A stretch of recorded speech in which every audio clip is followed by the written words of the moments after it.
Olá, pessoal. Bom, aqui a gente vai trabalhar um exemplo de série temporal, né? Vamos fazer uma modelagem aqui, Sarima, tá? Esse script aqui eu vou deixar depois disponível para vocês. Bom, seguindo aqui, né? Vamos trabalhar com uma série de varejo, né? De vendas aqui. E aí o período a ser considerado, né? Nós temos aqui o conjunto de dados, né? E aí eu tenho, então, eu posso dar um summary desses dados. Daí eu vou ter algumas informações aí a respeito do mínimo, né? O máximo, né? O primeiro quartil, a mediana, enfim. E aqui, então, nós vamos fazer um plot dessa série, tá? Lembrando que isso aqui eu já coloquei a classe, né? Eu já estou dizendo que é uma TS, né? Time Series.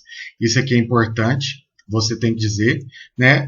O período inicial dessa série, quando ela inicia, né, até o término dessa série, tá? E aí, claro, colocando a classe aqui, que é uma TS, que é um time series, porque do contrário, ele vai interpretar isso aí como um dado de série temporal. Aí a gente pode dar um zoom aqui, para nós visualizarmos o comportamento dessa série temporal, aqui, acho que é no início aqui de janeiro de 2000, né, até aqui o finalzinho até o ano de 2019. Daí a gente pode observar, né, que essa série ela tem, de certa forma, uma tendência, né, pelo menos até 2015, né, depois parece que ela diminui um pouco, né, essa tendência cai um pouco, mas de qualquer forma tem uma tendência aqui. Observamos também que uma série de eventos, uma sazonalidade, um comportamento que se repete, e também é provável a questão da variabilidade da variância, né, que aí nós temos que fazer uma estabilização da variância, porque isso acontece, né? Devido a esse comportamento da série, a gente verifica, né, que essa variância ela não está sendo, de certa forma, constante ao longo do tempo, né? Então, nós vamos fazer tudo isso aqui nesta análise. Um pacote muito importante que a gente pode utilizar bastante em análise de séries temporais é o pacote Forecast. Esse pacote, né, ele permite que a gente faça análises, modelos, aí, modelagem Box-Jenks, né, e também permite que a gente faça previsões para esses modelos aí de séries temporais. Bom, então eu vou chamar esse pacote aí, tá? E aí eu vou usar agora uma função chamada Season Plot. Esse é muito interessante porque você consegue fazer um gráfico e visualizar a série temporal ao longo de todos os anos e verificar em cada ano como se deu o comportamento dessa série temporal.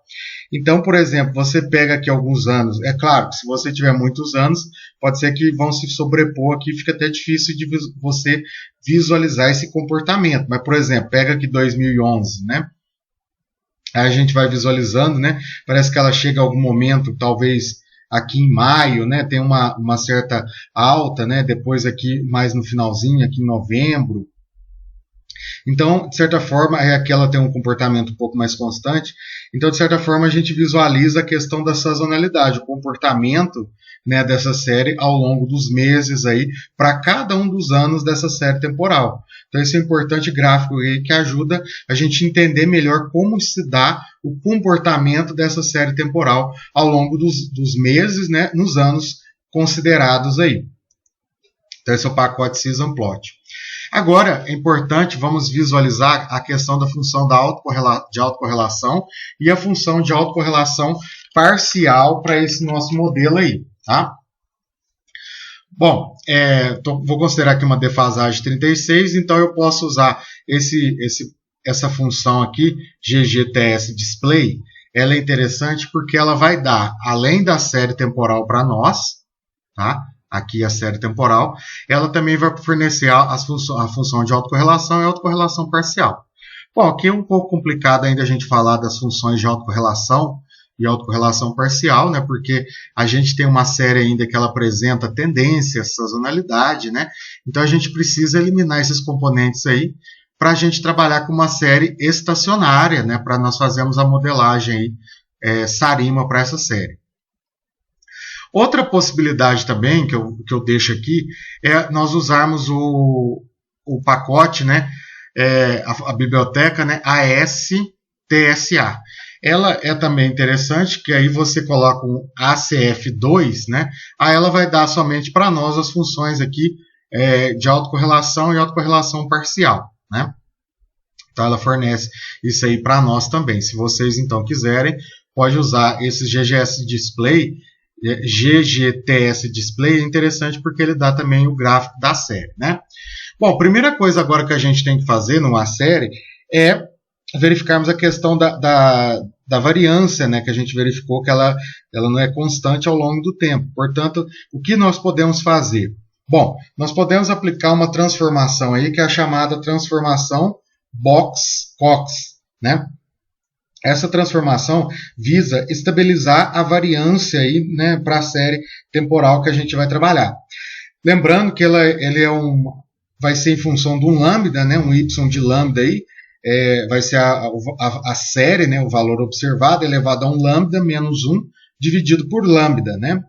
Quando o lambda for diferente de zero. E ela vai ser então um logaritmo, né, do y ou da série quando o lambda for igual a zero. Então isso é muito comum, pessoal, logaritmizar a série, né? Muitas vezes porque esse valor do lambda é zero ou é próximo de zero. Então automaticamente já faz ou aplica a transformação aí logarítmica nessa série, tá? Bom, então eu vou utilizar aqui só para a gente visualizar. Vamos ver aqui a questão, a série, então esse lambda aqui, boxcox.lambda, o nome da minha série aqui. Depois aqui o boxcox, a série lambda igual a lambda. Significa então que nesse caso eu estou transformando a minha série. Agora ela passa, eu estou chamando ela de BC, né, dizendo que a minha série agora ela foi logaritmizada. Aliás, ela foi, eu encontrei um valor de lambda para essa minha série e apliquei nela. Bom, eu posso fazer então um gráfico aqui, vamos só verificar de como que nós ficamos com o gráfico dessa série agora. Olha para vocês verem como é que deu um pouco da diferença da questão do comportamento, né? Ela continua, claro, tendo a tendência, a sazonalidade, mas visualizem o que aconteceu com a questão, né, como se fosse desse tamanho aqui, né, da questão dessa variabilidade. Perceba que ela está mais ou menos, né, a mesma ao longo de toda a série. Então, só recapitulando, né, quando eu pego aqui o gráfico da minha série, para a gente visualizar, olha como que esse aqui é o gráfico original da série, tá? E esse aqui é o gráfico, então, da minha série, aplicando a transformação logarítmica. Desculpa, a Box-Cox, né? Claro, dentro da Box-Cox poderia ser a transformação logarítmica caso o lambda encontrado seja igual a zero. Portanto, olha a diferença que aconteceu aí nessa série, tá? Bom, então é importante sempre você fazer essas comparações. Acho que é importante em questão, quando a gente trabalha com série temporal, sempre você ir fazendo passo a passo e visualizando o que está acontecendo a partir do momento em que você vai fazendo transformações, em que você, né, enfim, faz diferenças, o que vai acontecendo com a sua série temporal. Isso é sempre importante de ser feito, tá? Bom, agora vamos falar da questão da estacionariedade, né, dessa série. Lembrando, né, para a gente fazer a modelagem lá da Box-Jenkins, né, Arima, Sarima, nós precisamos trabalhar com séries que são estacionárias, né? E o que é legal desse pacote aí, ele permite, né, nós encontrarmos para essa série, agora perceba que eu vou estar chamando de BC, que é a série após a aplicação da transformação Box-Cox, né? Esse NDIFS, né, ele vai denotar para mim um número de diferenças não sazonais para tornar a minha série estacionária, tá?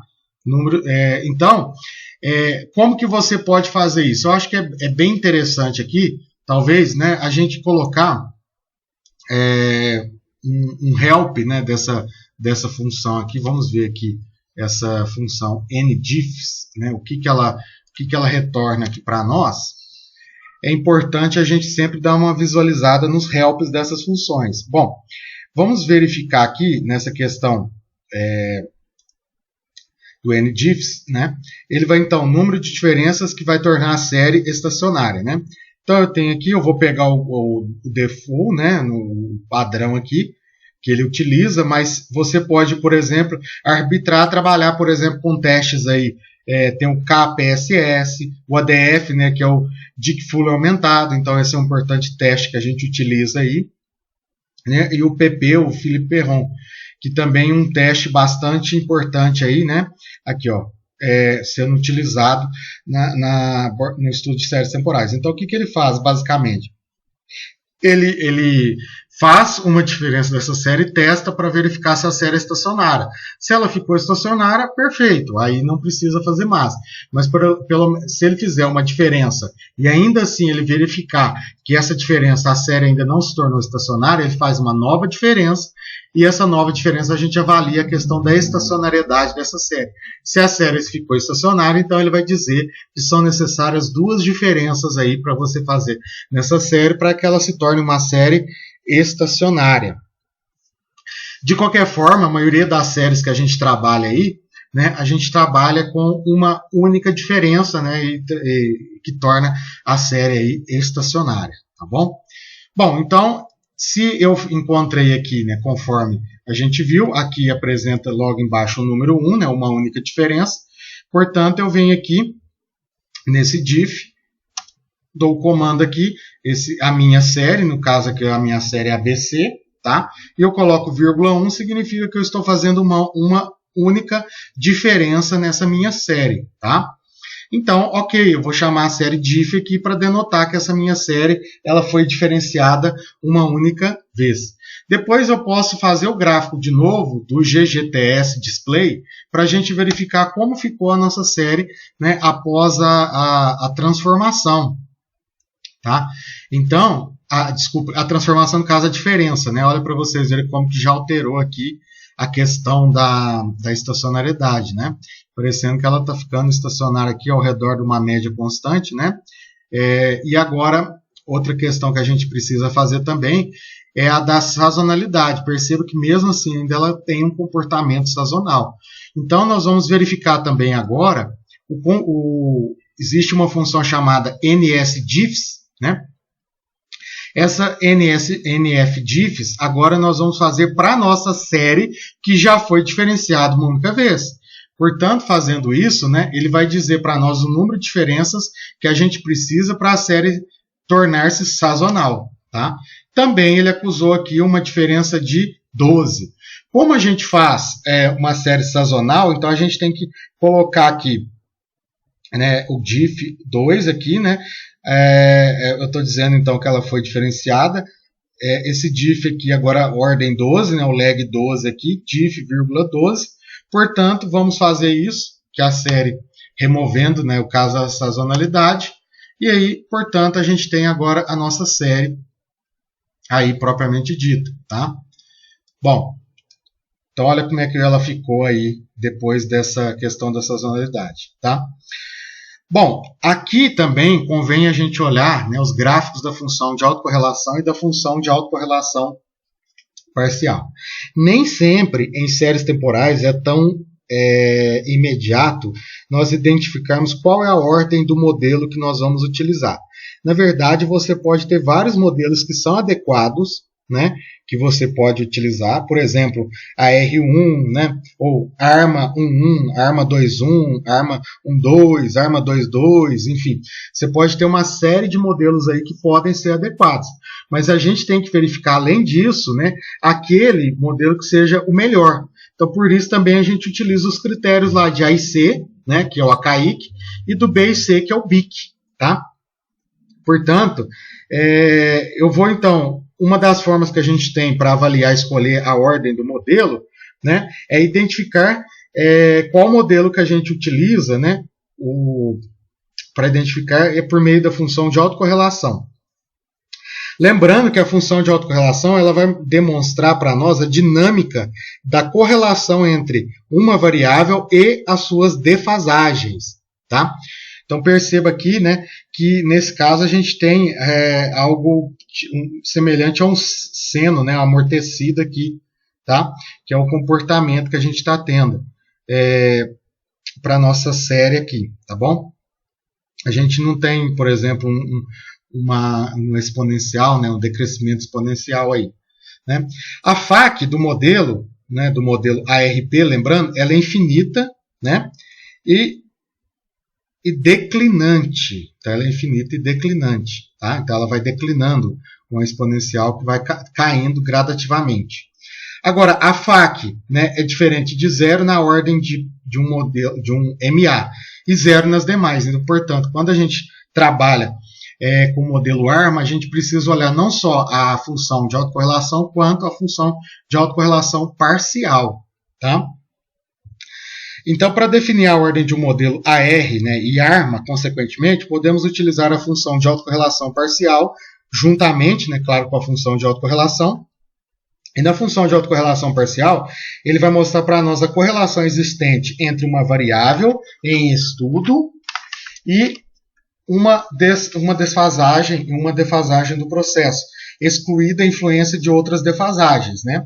Daí a gente tem que a FAC-P, né, a função de autocorrelação parcial, de um processo AR, ela é truncada na ordem do processo. Bom, olhando essas aqui, a gente poderia então tentar inferir qual é o tipo, né, de modelagem que a gente poderia propor. Bom, aqui eu acho que de certa forma, olhando essas funções aqui, a gente poderia talvez propor um ARMA 1, né? De repente até um ARMA, aqui olhando, né? Tanto a função de autocorrelação parcial também, de repente talvez um ARMA 4.1, né? Então, lembrando que a gente tem que levar em consideração a questão do lag 12 aqui, né? Que a gente tem a questão da sazonalidade envolvida. Então, na verdade, também a gente tem que verificar a componente lá autorregressiva e de médias móveis para sazonalidade. Bom, pelo fato de ser um modelo sazonal, eu vou fazer o seguinte, eu vou aqui considerar num primeiro momento, né, uma abordagem, digamos, mais simples, que é utilizar a função autoarima. Né? Essa função autoarima, ele vai me retornar um modelo, digamos, entre aspas, o melhor aí, né? E nesse modelo ele vai me dizer qual é a ordem, né, da parte autorregressiva, de médias móveis, né, no caso do ARIMA, do SARIMA também. Então ele já vai me retornar isso aí, tá? Então eu vou fazer isso aqui com vocês e depois eu vou deixar como exercício para vocês testarem, né, também outros modelos aí, para a gente visualizar a adequacidade desses modelos e a questão de previsões desse modelo aí, tá? No primeiro momento, então, a gente vai fazer a questão um pouco mais simples aqui, tá? Então, a gente já visualizou isso. Agora, outro elemento que é muito importante, que a gente precisa fazer para trabalhar com séries temporais, é fazer uma divisão dos nossos dados aí para a gente visualizar como que está sendo a qualidade da previsão que nós estamos trabalhando. Como assim? Eu posso trabalhar com essa minha série e dividir essa minha série em duas partes, né? Uma parte relacionada aos dados que eu vou fazer um treinamento e a outra parte relacionada aos dados que eu vou fazer um teste, né? A validação do meu modelo. Como assim? Você então, vamos supor que você tem uma série temporal de tamanho 100. Você pega, por exemplo, as 80 primeiras observações para fazer o treino do seu modelo, aplicar o modelo lá. Aí você vai ter os ajustes, né? Você vai ter um modelo estimado. Nesse modelo estimado, você vai testar, você vai fazer agora a previsão para as 20 observações seguintes, por exemplo, desse modelo que você tem. Tá? E aí, agora a gente vai verificar o seguinte, eu vou comparar com as reais. Por quê? Porque eu já tenho dos dados de validação as que eu separei para fazer a validação. Aí eu vou comparar, então, o valor que eu obtive por meio da minha previsão com os valores que eu obtive por meio dos dados reais. E aí a diferença entre o valor real do valor predito, né, vai me dar o meu erro de previsão aí, tá bom? A ideia é que esse erro seja o menor possível. Aí tem alguns elementos que a gente avalia por meio de uma função aqui, que é por meio da acurácia, né? E aí, quanto menor for esse valor, por exemplo, do Maple lá, né?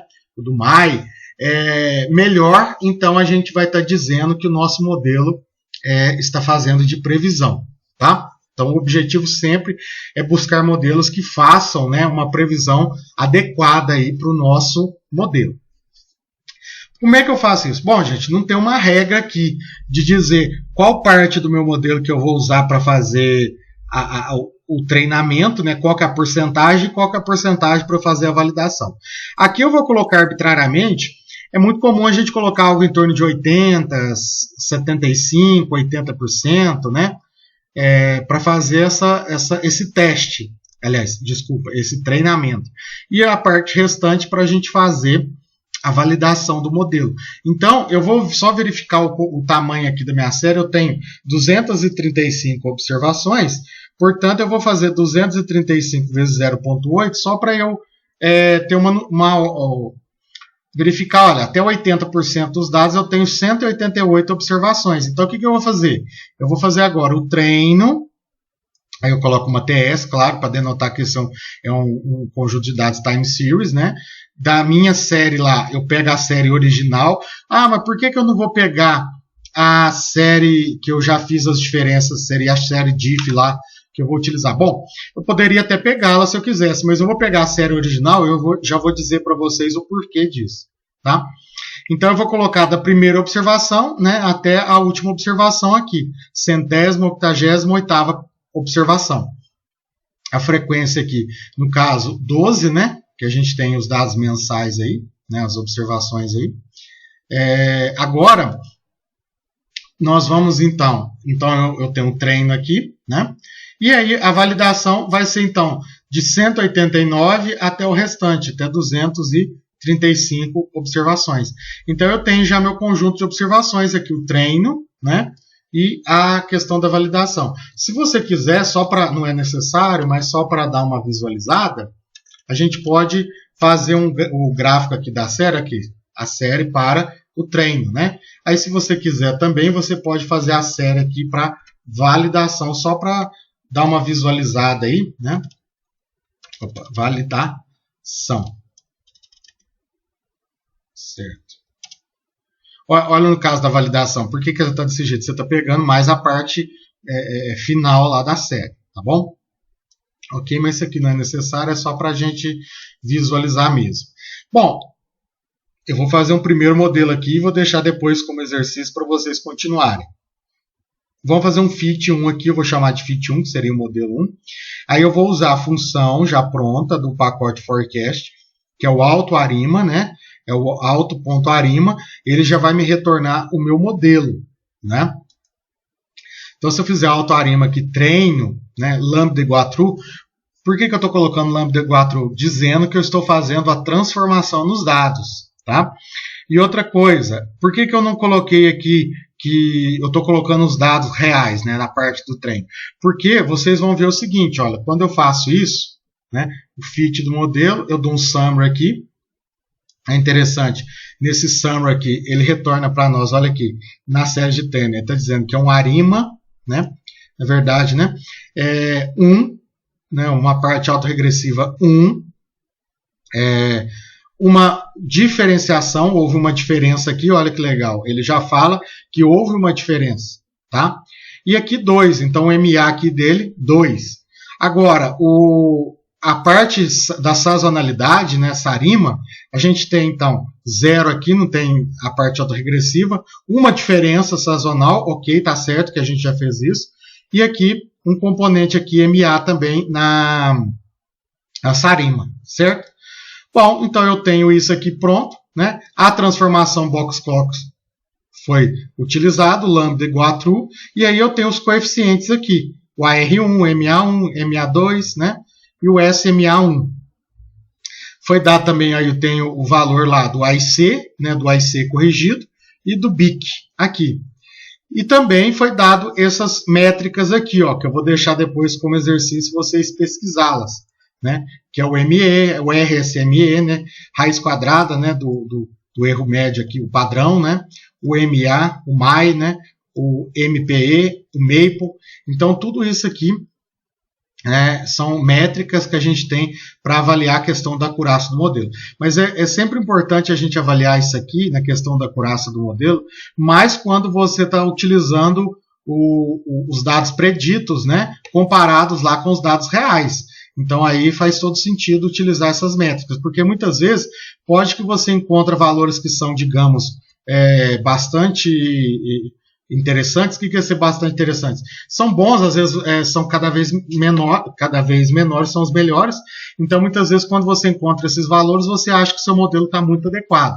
Mas perceba que o seu modelo está sendo ajustado, né, para os dados de treino. Então, quer dizer, para os dados de treino é óbvio que essas métricas aí, elas vão, de certa forma, ser boas, né? O importante é você avaliá-las com os dados de treinamento, tá? Bom, aí seguindo, então, eu vou fazer um plot aqui, né, do meu modelo. Esse plot aqui, desse forecast, vai dizer o seguinte, olha, vai me dar esse gráfico, e daí ele está fazendo, então, um ajuste aqui, né? Onde está em azul é o meu modelo estimado, né? E que está em roxo mais escuro aqui, cinza mais escuro aqui, é um intervalo de confiança de 80%. E o que está em cinza mais claro já seria de 95%. Então é interessante aí que também tem esse resultado aí, né, ao longo de um intervalo de confiança. Eu posso então plotar meus dados de treino. Opa, aqui os meus dados de treino, né? E aí eu posso fazer essas linhas aqui do meu modelo fit, né? Ou seja, o meu modelo que eu construí. Olha lá que interessante. Ele vem traçando em azul, né? Perceba que ele está seguindo bastante o comportamento, né, do meu conjunto de observações. É claro que esse é o modelo fit para treino, né? Então, o importante é a gente avaliar isso aqui para os dados, para testar para validação, ok?